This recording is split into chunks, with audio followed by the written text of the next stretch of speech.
everyone. A very good morning, good afternoon, and good evening to you. Good evening to you. So nice of you for being with us for last so many years.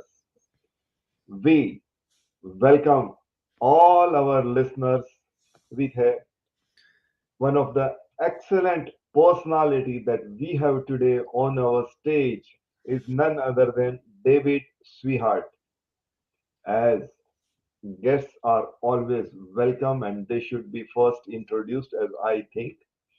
Before I introduce David, here is a small structure of our program.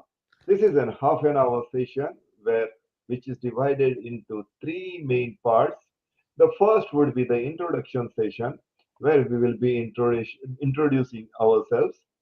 The second session will be the question answer session where David will be answering the questions that we have.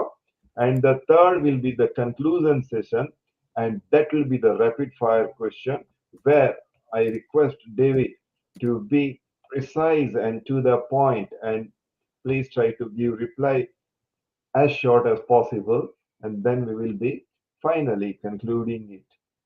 So before I start my session, here is a small introduction of David, which I would like to read it out.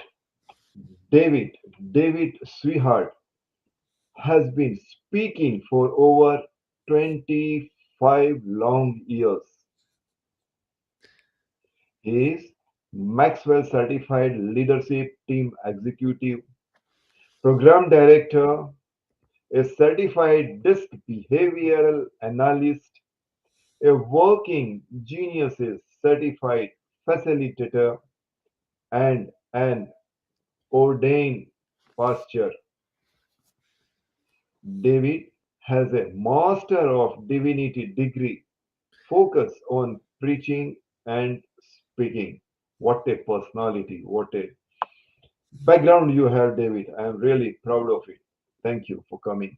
So, before I give an introduction about our platform, let us welcome this great personality, David Swihart, with a big round of applause.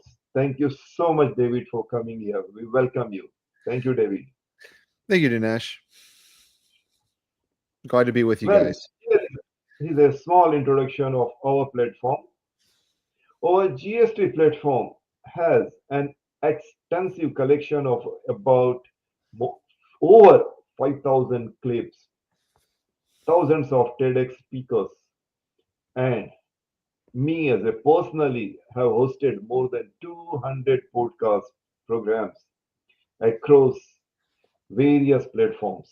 We have the resources and experience to help showcase your expertise to a wider audience. We love to have you as a guest in our podcast show.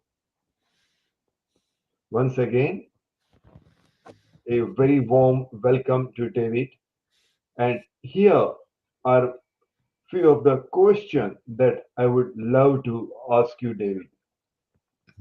The first question, David, you have been speaking for over 25 long years and have prepared and delivered more than 750 speeches. Please tell, what is the wildest or the most unexpected thing that ever happened to you on the stage that made you rethink how you connect with the audience? David, platform is yours. Please. Whew, that's a good one, Dinesh. Um, Most interesting thing, probably very early in my speaking career, probably my first 20 to 50 speeches. I was in a little church and I was in a seminary at the time. And I was talking with all of these big theological words, trying to sound important and look important. And all of these little people, little town farmers and people from central Illinois, they were really looking at me with just blank stares. I mean, they were happy to have me there, of course, but I wasn't connecting well with them. And it was that day I realized I need to connect with them where they are rather than where I am. And I started simplifying my language. I started using illustrations that were relevant to their lives because at that time, all I talked about was Michael Jordan and basketball and sports and college. And I realized that most of these people in their 80s weren't weren't big fans of those things, and they didn't relate to them. And so when I started using stories about farming and stories about small town life, I realized that they could really connect with that. And so for that, that taught me a very, very valuable lesson very early in my career, and that has shaped my speaking ever since. Great, great. What a beautiful experience that you shared. Wow. Well, David, here is my next question. You, as a Maxwell certified leadership team executive and also a posture, how do you balance inspiring people to chase their dreams with keeping them grounded in reality? Would you like to share any secret source that you are using? Sure. Well, for me, I mean, and you'll hear John Maxwell say the same thing. You know, you ask him where he gets his leadership principles; they all come from the Bible. And he talks about how, I mean, everything he has done comes out of his study and research of the Bible. And so for me, it's really easy to really help people to really look at those. And been talking a lot about this with my peers at the Maxwell team. It's realizing that your dreams need to be within the scope of who you are, not someone else's. And it's a really critical differentiation, because not everyone aspires to be a multimillionaire. Not everyone aspires to have the best and the biggest things. Not everyone aspires to have a huge crowd of millions of people.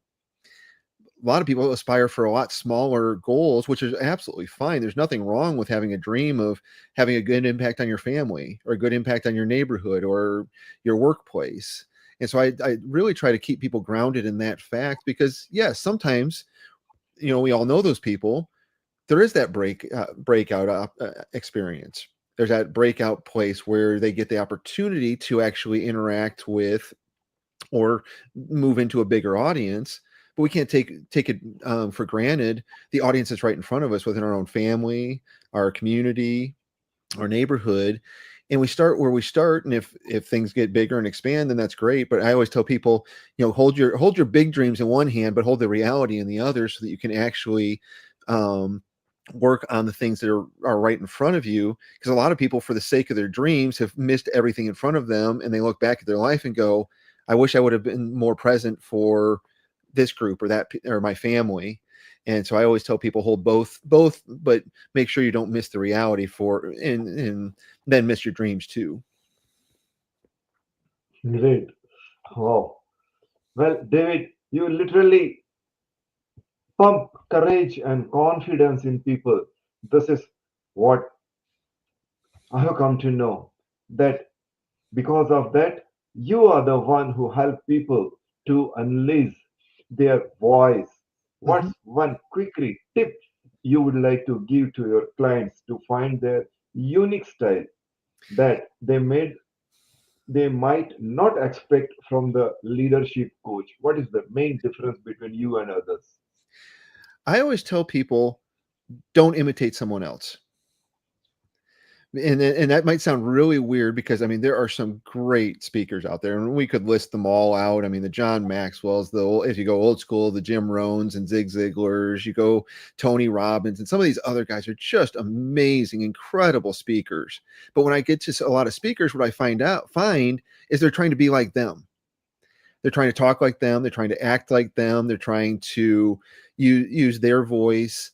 And I always tell speakers, find your voice, find your style, find your way of presenting something. I mean, I've got clients who have learned that, hey, my accent is important to my message.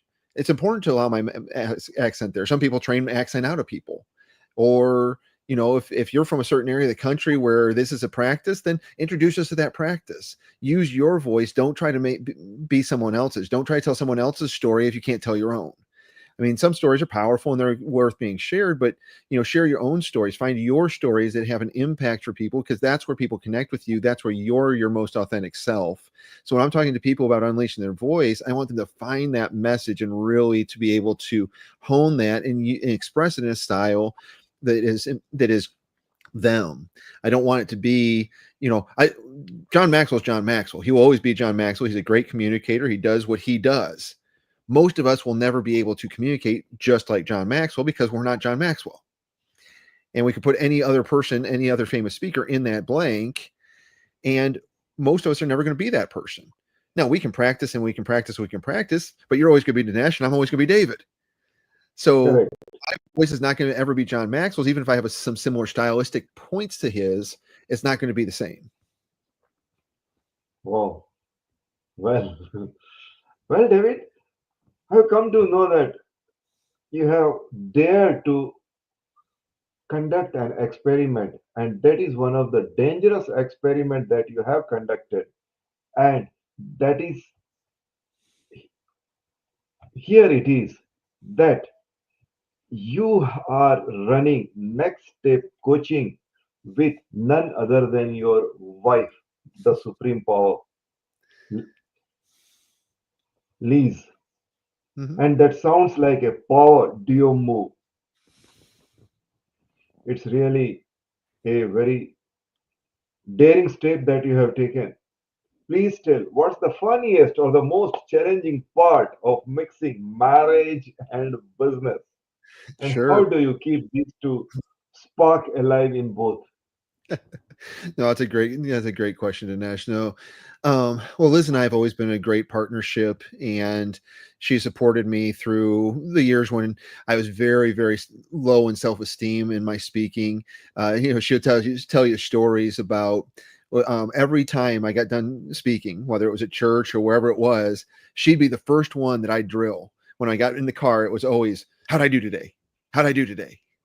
Because I couldn't ever believe that I myself had done well, and so I had to ask her for that reassurance.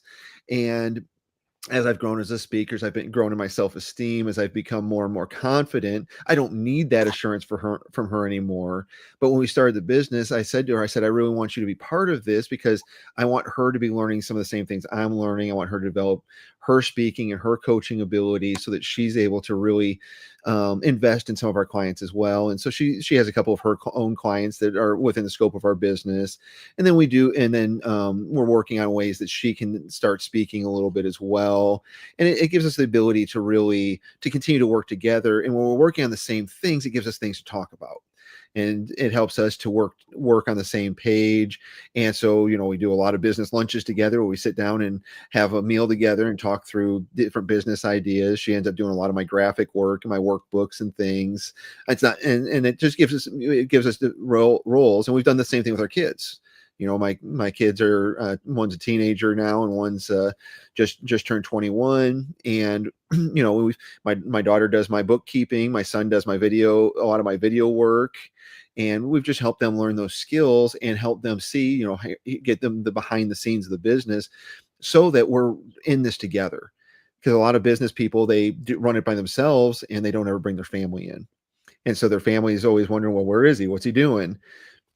And when you do a business like what we do, it's hard to express that. And so for them to see behind the scenes and see what we're doing, what we're working on, to be part of the workshops, be part of the trainings, be at the speaking events, it gives them that inside glance and to understand what's going on. Great, great, great. So, David, when you are already handling one of the most dangerous person, naturally you can handle anyone in the world.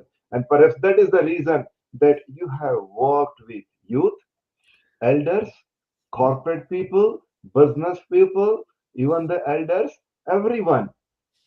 By working with them, would you like to tell us that what is the one universal truth about leadership that you have discovered and that surprises people no matter what is their background?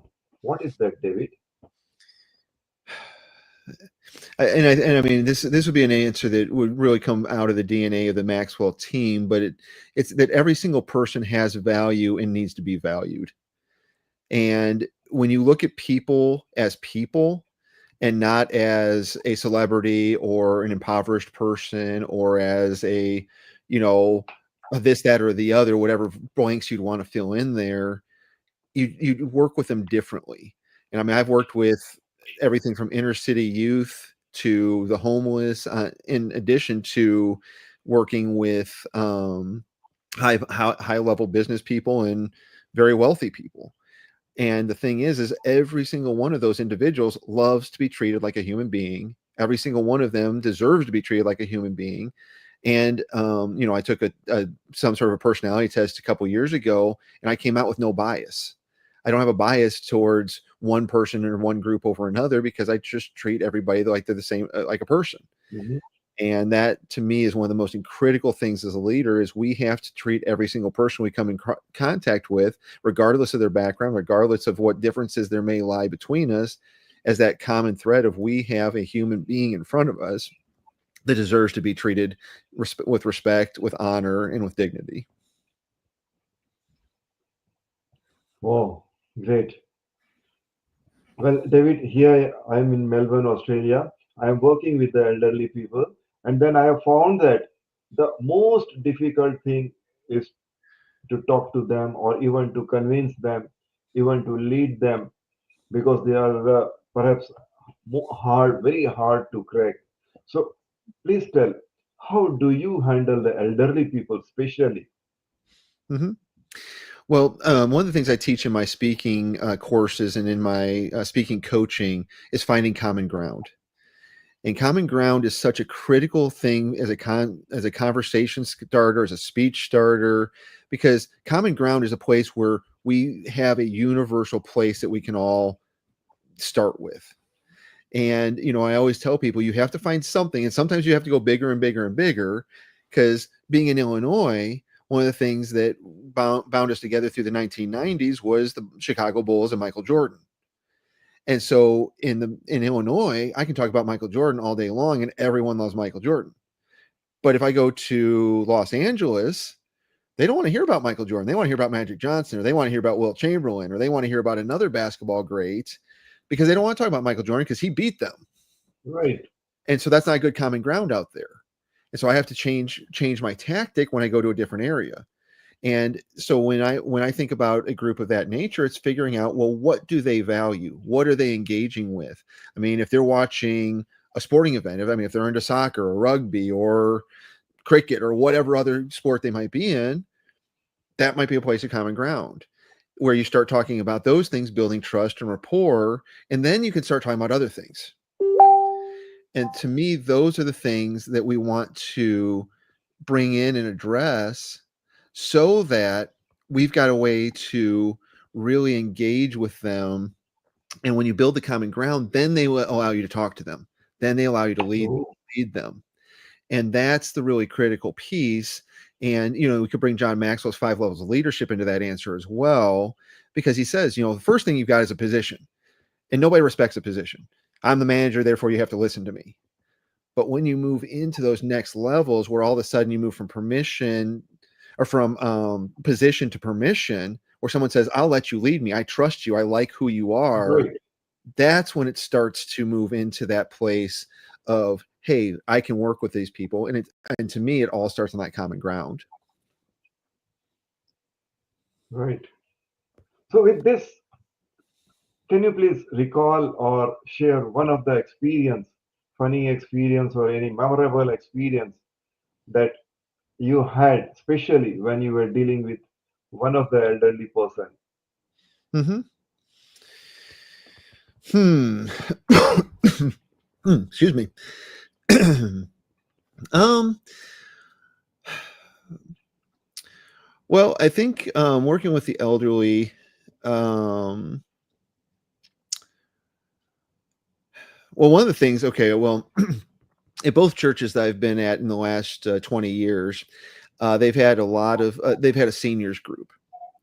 And and one of the seniors was only came to the meals. He didn't come to anything else. He didn't come to the church. He just came for the monthly meals.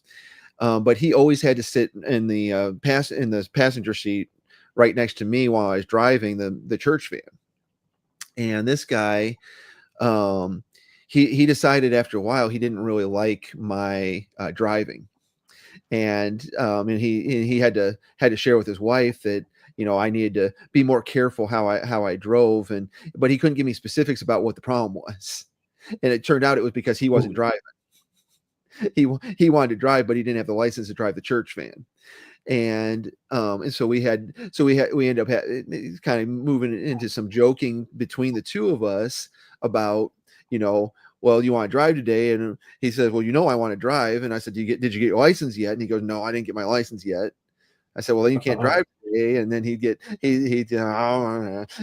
of mumbled under his breath. But that built a really good relationship for us. That started us into a very good relationship where we joked around a lot, and I got to know him very well, and we ended up really having a great relationship as a result. Great. Lovely.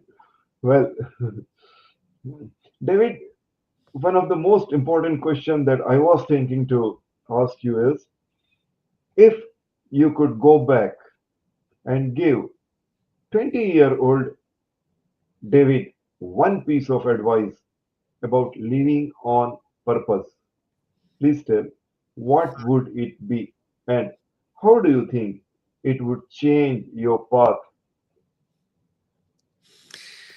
Yeah, that's always a fun question to think through, Dinesh. And I think if I was to go back to my 20-year-old self, I would really encourage myself to find more mentors along the way, because some of the lessons I learned later in life have been I I think I could have learned earlier if I would have been willing to listen and to have those mentors.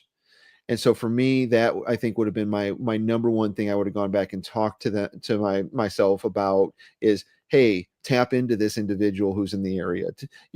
Go and spend time, sit under this person, listen, read this book, and engage with this material, because at age 20, and I think this is pretty true for most of us, we know everything we need to know, and we're going to win the world. And I think if I had learned that lesson earlier, that would have really helped me in my growth process. I mean, Right. I'm grateful to have learned it later in life, but that I think would have been the thing I would go back and talk about. Fine, sure, sure. Fine, fine. Let me change my gear. My car was running in one direction. I'm shifting to another direction, and that is the rapid fire question session. Here are a few of the questions for which I would request you to answer in as short as possible. And the most lovable question that I have is, because here in Melbourne, you might be knowing that it's famous for its coffee.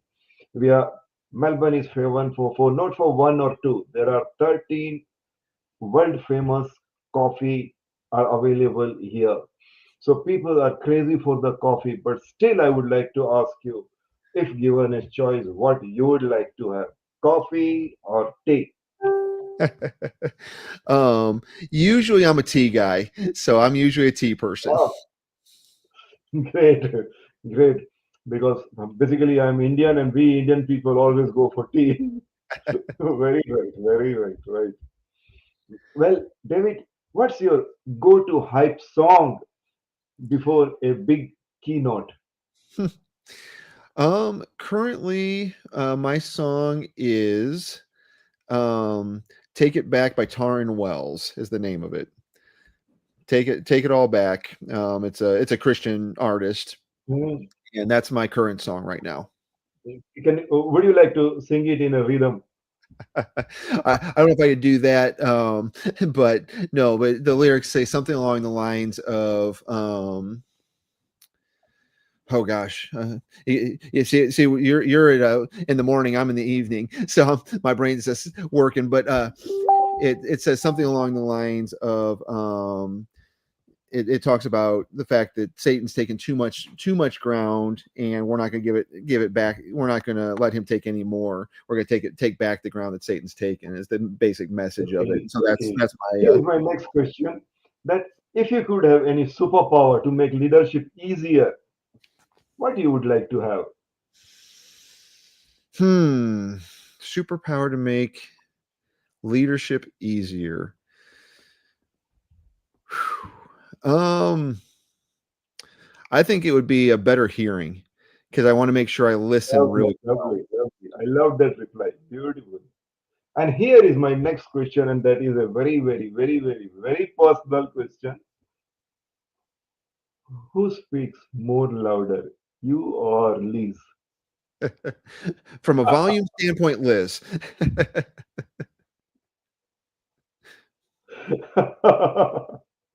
Well, the next question is do you recall a favorite movie quote that secretly doubles as leadership advice? A movie that does that. One of my favorites is The Emperor's Club. The Emperor's Club gives a very good look into character and leadership. And so I think that's a really good movie. Hmm. Good. Well, David, what is the one disc behavior trait that you wish everyone should have? Mm. Um, boy, because all of them are so necessary, it's a hard question to answer. Hmm. Uh, and the easiest answer from a disc standpoint is the S, steadiness, because with the S, they're the people who are great team players. They tend to be very kind and gentle, and they tend to work very diligently to help the team get where they want to be. So that characteristic is probably one of the most favored ones, even though each of them have their strengths. Wow. David, you have two smart and lovely children, Alice and Sam. Who's more likely to take over the next step coaching one day? Boy, that's a tough one. I would guess probably Sam over Elise. Elise is very much into her animals, and Sam, I think has got some possibility of moving into some Hmm. space and some things along those lines. So we'll see. I think they both could. It'd just be a matter of if either of them would be intrigued by it. Great.